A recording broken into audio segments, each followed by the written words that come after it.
Have you ever heard of a bezoar? No, it's not a creature from Harry Potter, although the concept is somewhat similar. A bezoar is a solid mass of indigestible material that accumulates in the digestive tract, most commonly in the stomach. Think of it like a hairball, but not just for cats. In this video, we'll explore the fascinating and sometimes surprising world of bezoars. So, what causes these indigestible clumps to form? The etiology or cause of bezoars varies. The most common culprit is poor or incomplete digestion of certain materials. This can stem from factors like rapid eating, insufficient chewing, or underlying digestive disorders. A big one is the consumption of large amounts of indigestible fibers such as cellulose. People who have had gastric surgery are also at higher risk, as the altered anatomy can slow gastric emptying and allow for the accumulation of these materials. Certain medications can also play a role by affecting stomach acidity or motility. Let's delve into the pathophysiology, or how bezoars actually develop. It starts with the ingestion of indigestible material. Normally, the stomach churns and breaks down food into smaller particles that can pass through the pyloric sphincter and into the small intestine. However, when indigestible material is consumed, it can clump together. Over time, this clump grows larger as more undigested material accumulates around it, forming a solid mass, the bezoar. This mass can then obstruct the stomach outlet, interfere with normal digestion, and even damage the lining of the stomach or intestines.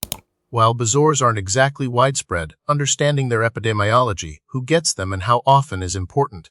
They are relatively rare in the general population.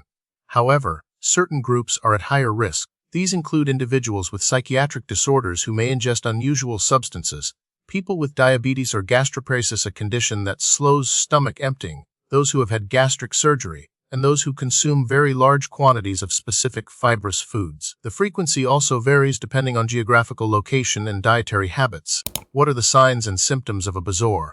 Well, it depends on the size and location. Small bezoars may not cause any noticeable symptoms at all. Larger ones, however, can cause a range of discomforts. Common symptoms include nausea, vomiting, a feeling of fullness or bloating, abdominal pain, loss of appetite, and weight loss. In severe cases, a bezoar can cause gastric ulcers, bleeding, or even a complete blockage of the stomach or intestines. The onset of symptoms can be gradual or sudden, depending on how quickly the bezoar grows and obstructs the digestive tract. Diagnosing a bezoar typically involves a combination of physical examination and imaging studies. The doctor will likely ask about your medical history, dietary habits, and any medications you are taking. Imaging tests, such as an upper endoscopy, CT scan, or X-ray with barium contrast, can help visualize the bezoar in the stomach or intestines. An endoscopy, where a flexible tube with a camera is inserted into the esophagus and stomach, is often the preferred method as it allows for direct visualization and potentially even removal of the bezoar. Bezoars can be classified into different types based on their composition. The most common type is a phytobezoar, which is composed of plant fibers, such as cellulose. Persimmon bezoars are a subtype of phytobezoar.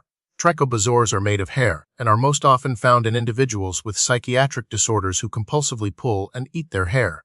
Lactobezoars occur in infants and are composed of undigested milk curd. Rarer types include pharmacobezoars, made of medications, and fungibezoars, made of fungal masses. Treatment for bezoars varies depending on the size, location, and composition of the bezoar, as well as the patient's overall health. Small bezoars may dissolve on their own or with the help of medications called prokinetic agents, which help speed up gastric emptying. Another option is enzymatic therapy, using medications like cellulase to break down the bezoar. Larger bezoars often require more aggressive treatment, such as endoscopic removal, where instruments are used to break up and extract the bezoar through the endoscope. In rare cases, surgery may be necessary to remove the bezoar. While we can't completely eliminate the risk of bezoars, there are steps you can take for prevention. The key is to promote healthy digestion and avoid excessive consumption of indigestible materials. This includes chewing food thoroughly, eating a balanced diet, avoiding large quantities of fibrous foods like persimmons, especially if you're prone to digestive issues, and staying hydrated.